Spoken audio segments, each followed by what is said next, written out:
विद्युत अपनी माँ की बातों को सुनकर वहाँ से चला आया, क्योंकि वो काफी उदास था। उसे कुछ समझ में नहीं आ रहा था। वो जो जानना चाहता था उसे वो तो पता नहीं लगा। उसे ऐसा लगा जैसे उसकी माँ ही उससे कुछ छुपा रही हो। वहाँ से आने के बाद विद्युत अपने घर की बनी बालकनी में बैठ गया। उसे देखकर कोई भी ये कह सकता था कि उसका शरीर तो यहाँ है पर उसका दिमाग कहीं और हो। तभी वहाँ से राकेश ओबरॉय गुजरा और उसकी नजर विद्युत पर गई।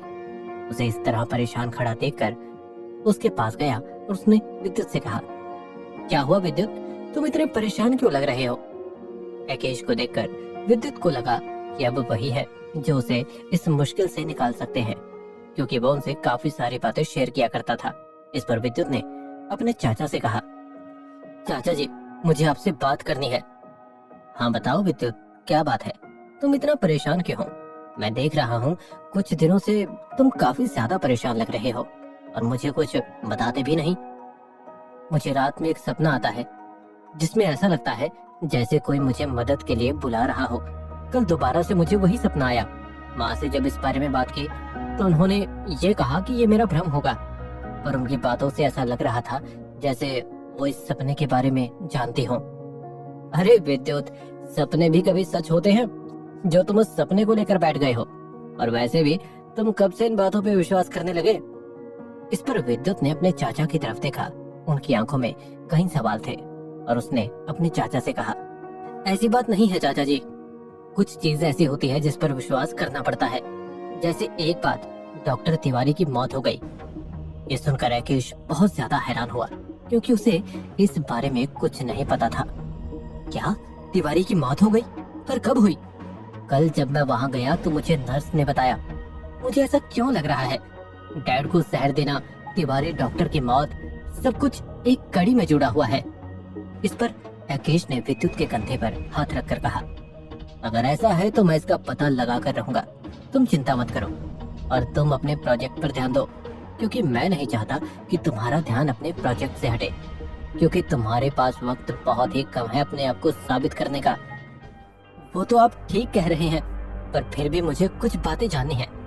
ये ओबरॉय और कपूर सरनेम का क्या चक्कर है? आप ओबरॉय हैं और हम कपूर, ऐसा क्यों? ये सुनकर राकेश ने विद्युत के कंधे से हाथ हटा लिया और थोड़ा नरम होकर बोला, ये सब तुम्हारे पिताजी और तुम्हारे दादाजी की वजह से हुआ।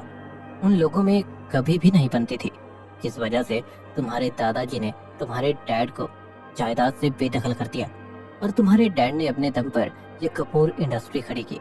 इसीलिए तुम्हारे डैड प्रकाश कपूर हैं और हम ओबरॉय। ये सुनकर विद्युत को थोड़ा बहुत ही समझ आया, पर अभी भी उसकी मुसीबतें हल नहीं हुई थी, क्योंकि वो और भी जानना चाहता था। उसे पता लगाना था कि आखिर उसके पिता को कौन मारना चाहता है और वो आवाज किसकी थी जो उसे रोजाना रात में सुनाई पड़ती है। विद्युत अपने ऑफिस के कैबिन में बैठा हुआ था और उसके मन में कई सारे सवाल चल रहे थे, क्योंकि वो राकेश ओबरॉय से बात करने के बाद सीधा ऑफिस आ गया था। जितना आसान चाचा जी बता रहे हैं उतना आसान नहीं है, इससे ज्यादा खिचड़ी पकी हुई है, क्योंकि दादाजी के मरने के बाद ये जंग खत्म हो गई, पर मुझे ऐसा क्यों लग रहा है जैसे दादाजी मरे ना हो। मुझे पता लगाना ही होगा कि आखिर इन सब के पीछे कौन है, क्योंकि विद्युत की मुसीबतें कम होने की जगह बढ़ती जा रही थी। और जितना इस बारे में जानना चाहता था उतना ही उसे ऐसा लग रहा था जैसे वो इसमें फंसता जा रहा हो, कोई जाल हो जो उसे अपनी तरफ खींच रहा हो, पर वो अभी शांत था। दूसरी तरफ गीता पार्टी की तैयारियों में लगी हुई थी। वो सब कुछ परफेक्ट चाहती थी, क्योंकि वो अपने बेटे को सरप्राइज पार्टी दे रही थी, जिस वजह से उसने अपने बेटे को बाहर भेज दिया था। जल्दी जल्दी हाथ चलाओ, मैं नहीं चाहती हूँ कि मेरे बेटे को इस पार्टी के बारे में पता चले। रात को जब वो घर आई तो खुश हो, उसने मेरे लिए इतना किया है तो एक पार्टी तो बनती ही है। तभी उसे राकेश दिखाई दिया। उसे देखकर गीता ने राकेश को अपनी तरफ बुलाया और उनसे मुस्कुराकर कहा, आप कहाँ घूम रहे हैं? मैंने कहा था कि मोहिनी को भी बुला ले आना, आप लाए नहीं क्या? उसे एंड टाइम पर ही लाएंगे। ऐसी बात नहीं है भाभी जी, आप चिंता मत कीजिए, वो आ जाएगी। वैसे आज विद्युत ने आपसे कुछ पूछा था? नहीं, उसने कुछ नहीं पूछा। क्यों, क्या हुआ? इस पर राकेश ने परेशान होकर कहा, आजकल वो बहुत परेशान नजर आ रहा है, समझ में नहीं आता कि उसे क्या हो गया है। ऐसे लगता है कि वो वाला विद्युत ना हो जो पहले वाला था। ये सुनकर मानो गीता के मन में चल रही सारी उलझने भी शिकंजा कसने लगी हों और उसने परेशान होकर कहा, लगता तो मुझे भी है, पर वो सुधर गया है शायद इस वजह से। और रहा उसमें बदलाव, तो बदलाव आना जरूरी है। अगर बदलाव नहीं आएगा तो वो आगे कभी नहीं बढ़ पाएगा, और हम सभी भी तो यही चाहते थे। आपकी बात ठीक है भाभी, पर फिर भी मुझे लगता है कि विद्युत में कुछ ज्यादा ही बदलाव आ गया। इस पर गीता ने मुस्कुराकर अखिलेश से कहा, आप ज्यादा चिंता मत कीजिए, मुझे मेरे बेटे पर पूरा यकीन है। वो जो कर रहा है वो सही ही होगा। अब जाइए जल्दी जल्दी पार्टी की तैयारी कीजिए, क्योंकि रात होने वाली है। ये सुनकर अखिलेश वहाँ से चला गया और गीता भी तैयारियों में लग गई। पर उसके मन में एक उलझन थी, क्योंकि उसे भी पता था कि उसका बेटा काफी बदल गया, पर वो अपने मन को समझा रही थी। रात हुई, पार्टी की तैयारियां पूरी हो चुकी थी। सभी लोग विद्युत का इंतजार कर रहे थे। गीता भी परेशान थी। उसे समझ में नहीं आ रहा था कि आखिर आज विद्युत इतना लेट कैसे हो गया। इस पर उसने अपने आप से कहा, अरे इतनी देर हो गई, अभी तक विद्युत आया क्यों नहीं? अभी तक तो उसे आ जाना चाहिए था। तभी अचानक पूरे घर की लाइट चली गई और एक काली बिल्ली सभी का रास्ता काटने लगी।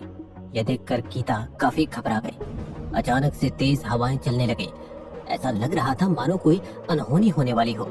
इस पर गीता ने चिल्लाकर कहा, ये लाइट कैसे चली गई? कोई तो देखो, क्या गड़बड़ हुई है? अभी देखते हैं, आप चिंता मत कीजिए। तभी मोहिनी की एंट्री हुई। वो जैसे ही घर में आई वैसे ही लाइट वापस आ गई, जिसे देखकर सभी खुश हुए। मोहिनी को देखकर गीता ने कहा, अरे तुम, मैं तुम्हारा कब से इंतजार कर रही थी, और देखो जैसे ही तुम आई वैसे ही लाइट भी आ गई। इस पर मोहिनी ने मुस्कुराकर कहा, मैं आई तब लाइट नहीं आई, बल्कि मैं घर में एंटर हुई तो लाइट चली गई, और जब मैं पूरा घर के अंदर आई तो लाइट आई। ये सुनकर गीता थोड़ा हैरान हुई, पर उसने मुस्कुराकर मोहिनी से कहा, क्या लाइट चली गई थी? ओह, शायद इसी वजह से मैं तुम्हें देख नहीं पाई। चलो आओ। वहीं जब मोहिनी ने इधर उधर देखा तो उसे सिर्फ मेहमान नजर आ रहे थे। विद्युत कहीं पर नहीं था।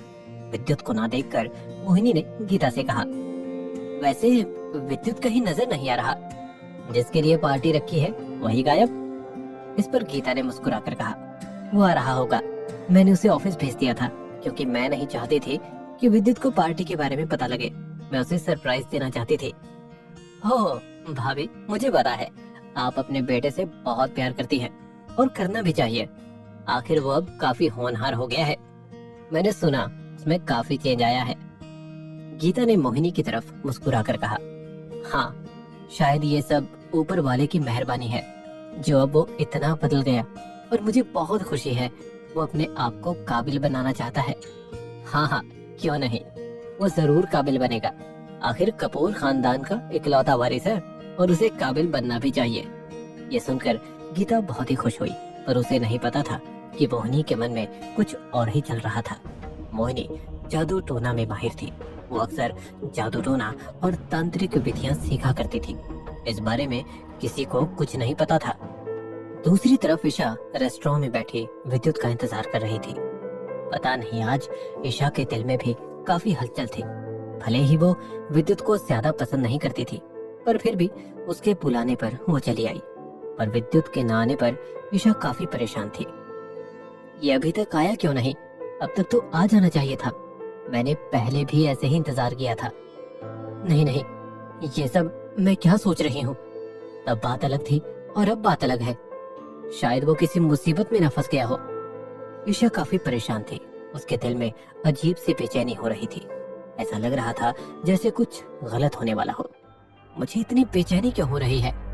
कहीं मेरे घर वालों के साथ करण कुछ गलत तो नहीं करने वाला?